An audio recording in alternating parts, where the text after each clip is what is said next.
Hello and welcome to this video where we're going to be taking a look around the Eurohike Genus 400 air tent. A tent that promises great value and a pitching time of just 15 minutes. So let's take a look around and give the verdict on this tent.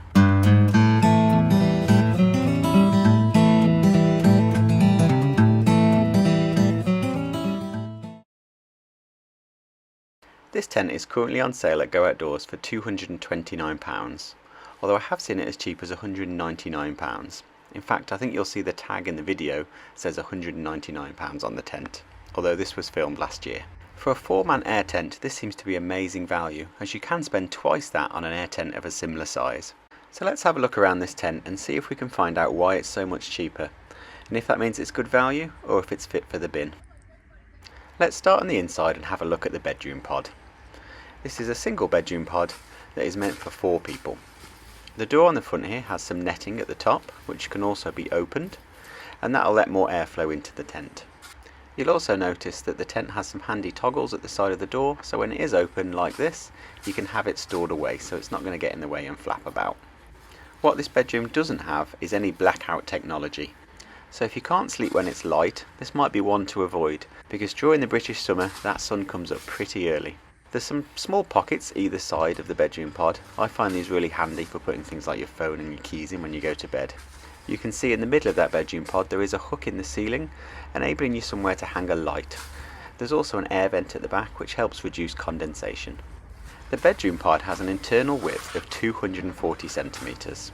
If you're going to use this bedroom pod for 4 people, as it advertised as a 4-man tent, I would advise that you use 2 air beds, and you get air beds that are 120 centimetres wide. Most normal air beds that you'll pick up will be around 130 to 140 centimetres wide, so you do have to make sure you're getting these 120 centimetre ones. Now the bedroom pod in my own Hampton 8 tent for 4 people is actually the same width, and we use air beds from Decathlon, the Mattress Air Comfort 120 centimetre model to be precise. I actually really rate these air beds. They're far comfier than the £10 ones that you pick up from Go Outdoors or any other sort of bargain shop. And we've owned these for 3 years with no issues. Now of course, if you're not sleeping 4 people in this bedroom pod, there is going to be a bit more space, and so you have a bit more freedom to pick which sort of bed you'd like to have in here. It would be quite nice actually to have this tent for 2 people, have a nice wide air bed in the middle, and then some space to store things at each side of the bed. A bit like you would at home really in your bedroom. Moving out to the living space of this tent, we've got a large window on the right that's got a curtain that folds down to the bottom. Here you can see it can be toggled up so it doesn't look messy, and at night you can put that up to keep the light out and give yourself a little bit more privacy. As you can see, it's a decent sized space this, but you would struggle to get 4 people in here if it was raining outside and be comfortable. It'd be a bit of a squish, but with 2 of you it would be quite comfortable. Here on the left hand side of the tent there's another window. This is like netting, unlike the other side which is more of a polythene window. And because it's netting, the window actually opens on the outside. The curtain bit that goes up covers the netting, which means that it is waterproof. Having that netting means that you can open the window and get a bit more airflow into the tent, which is helpful. This is the main door. It's just one fly sheet and it doesn't have any netting that you can close to keep the bugs out if the door is open. It's quite a large opening though, so if it is open you can see out quite well, and it lets a lot of air into the tent, which is nice on summer days because it allows it to keep the tent a bit cooler. One of the main differences between this tent and some more expensive family tents is that the ground sheet is not sewn in. So this means that the top of the tent, the fly sheet, isn't sewn to the bottom of the tent. As you can see here there is a gap. Now this does mean that the tent ventilates better, you get more air in, and it means that you don't need an electricity access point, you can just run your cable in anywhere. But it also means that creepy crawlies and other things can get in, and the tent will generally be a little bit cooler than a tent that has the top and the bottom attached to each other. Let's move on and take a look at the outside of the tent. The tent is held up by 3 inflatable beams, which you can clearly see on the outside. Because these are on the outside of the tent, they are easily accessible if you do need to change them or have an issue. The front 2 beams are the same size, with the rear one being a little bit smaller.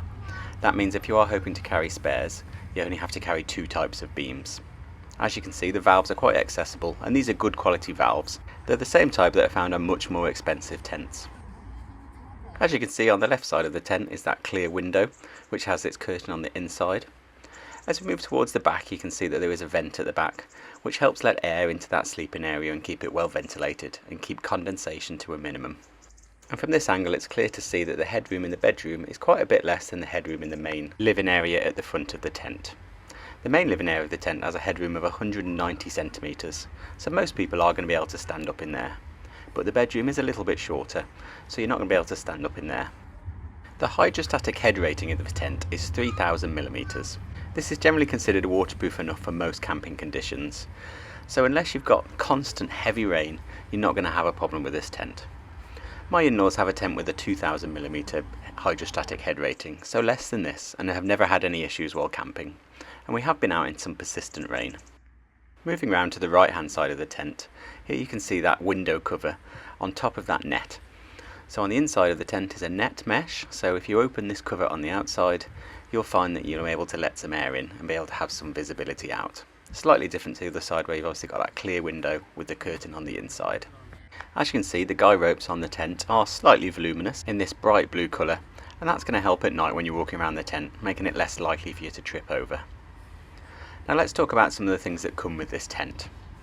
Obviously the tent with the bedroom pod and the ground sheet all coming together as one, but you can expect to get pegs with this tent, although they are rather cheap steel pegs and likely to bend if you are putting this up in hard ground. So if you are expecting to camp somewhere where the ground is quite solid, it might be worth investing in some better pegs. Now you'll also need something to pump this tent up with, so luckily it does come with an air tent pump. This is a Eurohike one. It's fairly basic, but it will do the job, although it'll take a bit of effort. Although we've only got 3 beams here, so it's not going to be too bad pumping this up with one person. And the pump does come with a pressure gauge, so you'll be able to pump these up to the recommended PSI. The tent also comes with a carry bag. Now I quite like this carry bag because it's an easy pack tent carry bag. Now these are really good because they actually wrap around the tent rather than you have to put the tent in the bag, if that makes sense. So you wrap it around and then tighten up the straps to make the tent to a smaller package. I had the same sort of carry bag with my Zenobia 8 tent and it was absolutely brilliant. It made it so much easier to get the tent packed down rather than have to squish it into a bag. You literally wrap the bag around the tent and tighten down the straps. So a really nice feature to see on a cheaper tent like this. And that's it for the accessories that come with the tent. As for ones that you could buy to go in the tent extra to what comes with it, I think a tent carpet is probably something you'd want to have. There isn't a tent carpet that's specifically made for this tent, but I'd recommend a Eurohike universal tent carpet of medium size.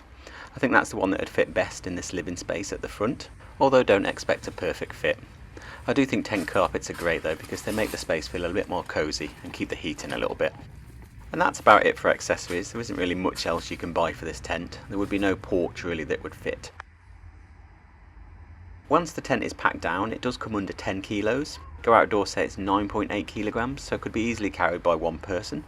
And the pack dimensions of the tent are 73 centimeters by 35 by 28 centimeters. So this is nowhere near as big as some other air tents you can buy that will sort of fill the boot of your car. This is quite a compact tent for an air tent in terms of weight and dimensions, so easily carried by one person and should fit in your boot nicely. So would I buy this tent? For 4 people? Probably not. If you're going to go away for maybe a couple of days and you know the weather would be nice, yes, you could get 4 people in here and it would be okay, but it's going to be a bit of a squeeze. Would I buy this tent for 2 people? Yes, I think I probably would. The fact that it's nice and lightweight and that it packs down nicely, I think gives it a good advantage over some other air tents, as well as the price, and there's been quite good value. I think for 2 people there's a good amount of space in there, and with that quick pitching time, this would be a great tent for lovely weekend getaways. For longer periods of stay, I'm not sure it's perfect. It doesn't have some of the features that I like blackout bedrooms and a sewn-in ground sheet, but certainly for shorter times away, I think this is a great tent. And that's this review done. Thank you for watching the video, it's very much appreciated. Please do check out my other tent videos, I've got quite a lot on the channel now. If you found this video useful, please do give it a thumbs up, it really helps. And feel free to pitch up on the channel and subscribe. Thank you very much for watching and happy camping.